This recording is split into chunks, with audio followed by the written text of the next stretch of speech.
दोस्तों, लता मंगेशकर एक ऐसी कलाकार हैं जिन्होंने 8 दशकों से अधिक समय से संगीत की साधना की है। कहा जाता है कि गाना गाते वक्त लता जी चप्पल भी नहीं पहनती थी। संगीत लता जी के लिए ईश्वर की आराधना की तरह था। आज लता जी हमारे बीच नहीं है, पर सफलता के सबसे ऊंचे शिखर को छूने वाली ये वो महान कलाकार हैं जिनकी आवाज में सजे तराने ताउम्र हमारे जहन में बने रहेंगे। लता मंगेशकर का संपूर्ण जीवन आदर्श, त्याग, जी तोड़ मेहनत और सादगी में लिप्त था। आप उनकी तस्वीरें देश के पहले प्रधानमंत्री से लेकर वर्तमान प्रधानमंत्री के साथ देख सकते हैं। हर कोई उन्हें सम्मान की दृष्टि से देखता है। विश्व के मंच पर उन्होंने भारतीय सुरों को कई बार अपनी आवाज में पिरोया है। भारत भर में ही नहीं, विश्व भर में लता मंगेशकर के अनगिनत फैंस मौजूद हैं। आज उन्हें याद करते हुए हम सब की आंखें नम हैं। तो आइए दर्शकों, इस महानतम कलाकार के जीवन वृत्तांत पर एक नजर डालते हैं। यहाँ हम लता जी के जीवन से जुड़े विभिन्न पहलुओं की चर्चा करेंगे। हम आपको ये भी बताएंगे कि लता जी का पहला और आखिरी गाना कौन सा था। तो इस वीडियो को पूरा देखें और हमारे साथ लता मंगेशकर को आप भी अपनी श्रद्धांजलि अर्पित करें। दोस्तों, लता मंगेशकर जी का जन्म 28 सितंबर 1929 को मध्य प्रदेश के इंदौर में हुआ था। इनके पिता दीनानाथ मंगेशकर एक मराठी कलाकार और शास्त्रीय संगीत गायक हुआ करते थे। लता जी अपना प्रथम गुरु अपने पिता को ही मानती थीं। बता दें कि जन्म के बाद लता जी का नाम हेमा रखा गया, पर हुआ ये कि पिता दीनानाथ ने एक नाटक भाव बंधन में काम किया। उस नाटक की महिला किरदार लतिका से वो काफी प्रभावित थे, इसलिए उन्होंने अपनी बेटी का नाम हेमा से बदलकर लता रख दिया। दर्शकों की जानकारी के लिए हम बताना चाहेंगे कि दीनानाथ मंगेशकर का पारिवारिक सरनेम हार्डिकर था, पर मंगेशी गांव से ताल्लुक रखने के कारण उन्होंने अपना सरनेम मंगेशकर बना लिया। बचपन से ही लता जी के घर में संगीत, कला, गीत गायन आदि से जुड़ा माहौल था। संगीत हमेशा ही छोटी लता को आकर्षित करता था। महज 5 साल की आयु से ही उन्होंने पिता के मार्गदर्शन में संगीत की शिक्षा प्राप्त करनी आरंभ की थी। लता जी ने स्कूल में कभी विधिवत शिक्षा ग्रहण नहीं की। इस संदर्भ में भी एक किस्सा प्रचलित है। कहा जाता है, स्कूल जाते वक्त लता अपने साथ छोटी बहन आशा को भी स्कूल ले जाया करती थीं, पर टीचर ने इसकी अनुमति नहीं दी कि वो दोनों साथ में बैठें। इस कारण लता जी को गुस्सा आया और उन्होंने स्कूल जाना ही छोड़ दिया। दोस्तों, साल 1942 वो वक्त था जब लता जी के जीवन में एकाएक दुखों का पहाड़ टूट पड़ा। उनके पिता का असमय निधन हो गया, जिससे अपनी मां और 4 छोटे भाई बहनों के जीवन का दायित्व लता जी के कंधों पर आ गया। परिवार की मदद करने के लिए उन्होंने शुरुआती दौर में कुछ मराठी तो कुछ हिंदी फिल्मों में काम किया।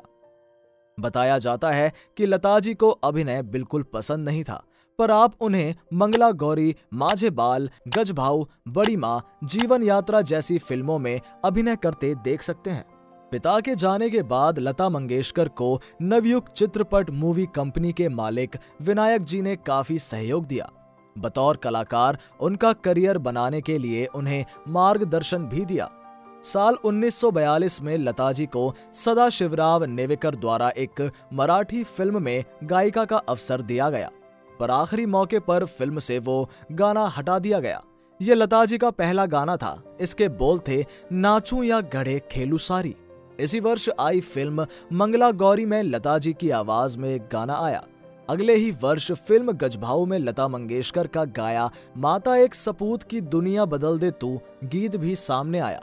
इस तरह धीरे धीरे लता का करियर अपना आकार लेने लगा। साल 1945 वो साल था जब सुर साम्राज्ञी लता बंबई शिफ्ट हो गईं। यहाँ आकर उन्होंने अपने हुनर में 4 चांद लगाने के लिए भिंडी बाजार घराने के उस्ताद अमन अली खान से विधिवत शास्त्रीय संगीत की दीक्षा लेनी आरंभ कर दी। इसके बाद इन्होंने फिल्म बड़ी मां में भजन भी गाया। दोस्तों, करियर के शुरुआती दौर में लता को असफलता का भी सामना करना पड़ा। जाने माने निर्माता शशिधर मुखर्जी ने उन्हें यह कहकर छांट दिया था कि उनकी आवाज बहुत पतली है, पर लता के मेंटर गुलाम हैदर ने उन्हें फिल्म मजबूर में दिल मेरा तोड़ा मुझे कहीं का ना छोड़ा गीत गाने का अवसर दिया। दिल मेरा तोड़ा ओ मुझे कहीं का न छोड़ा तेरे प्यार ने, हाय तेरे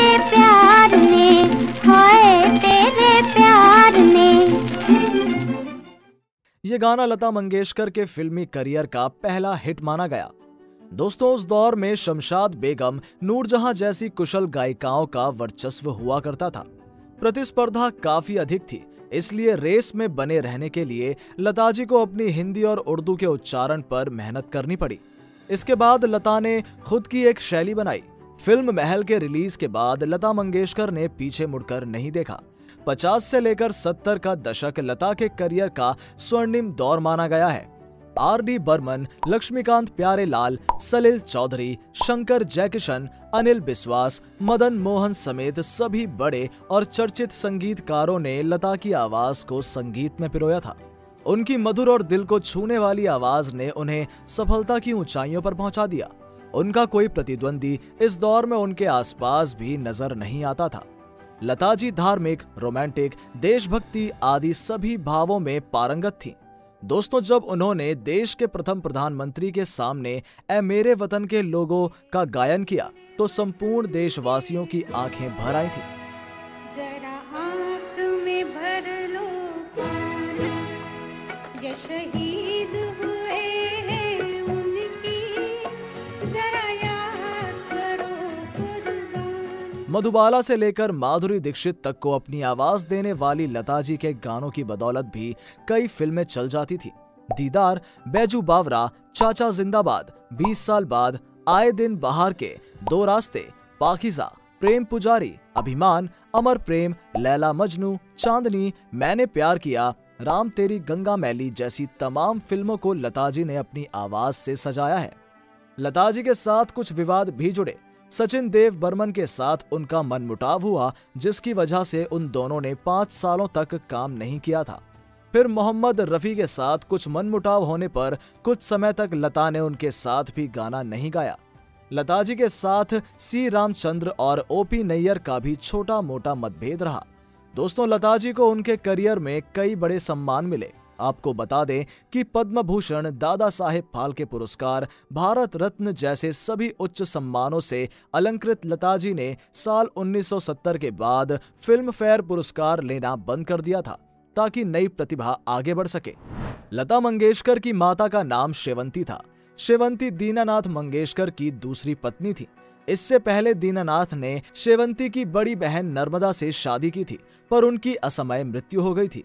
लता मंगेशकर के 4 छोटे भाई बहन हैं। लता की छोटी बहनों के नाम मीना, आशा और उषा है। ये तीनों भी संगीत के क्षेत्र में काबिज हैं और प्रख्यात गायिकाएं हैं। लता के छोटे भाई हृदयनाथ मंगेशकर भी संगीत से जुड़े हैं। बता दें कि इन्होंने ही लता जी को मुखाग्नि दी है। लता जी ने ताउम्र शादी नहीं की थी। हालांकि इसका एक कारण ये भी बताया जाता है कि पारिवारिक जिम्मेदारियों के चलते लता ने अपना खुद का परिवार बनाने का कभी नहीं सोचा। पर इसके अलावा ये भी कहा जाता है कि लता मंगेशकर को जीवन में एक बार प्यार हुआ, जिसकी बदौलत उन्होंने अपना पूरा जीवन काट लिया। दोस्तों, खबरों की माने तो लता जी को डुंगरूपुर के राजघराने के महाराजा राज सिंह से प्रेम था। लता और राज सिंह का परिचय लता के भाई हृदयनाथ के माध्यम से हुआ था। राज सिंह लता के भाई के दोस्त हुआ करते थे। जहां लता राज के क्रिकेट खेलने के हुनर से प्रभावित थी, वहीं राज भी लता की गायिका के कायल थे। पर किस्मत को कुछ और ही मंजूर था। राज सिंह के घर वालों को ये रिश्ता स्वीकार न था। वो नहीं चाहते थे कि एक आम परिवार की लड़की राजघराने की बहू बनकर आए।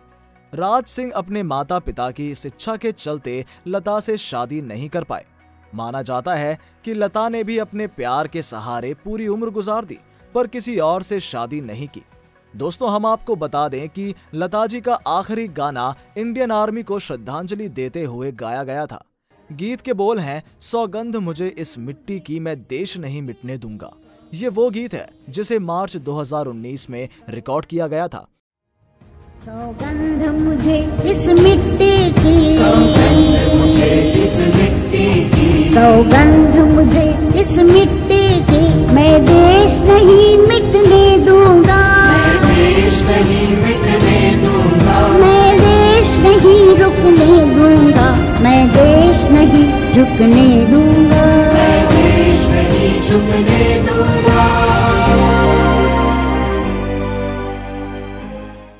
गीत सुर साम्राज्ञी लता मंगेशकर का रिकॉर्ड किया गया आखिरी गीत बन गया था। 6 फरवरी 2022 को दुनिया को अलविदा कहने वाली लता के जाने पर पूरे भारत ने उन्हें अश्रुपूर्ण श्रद्धांजलि दी।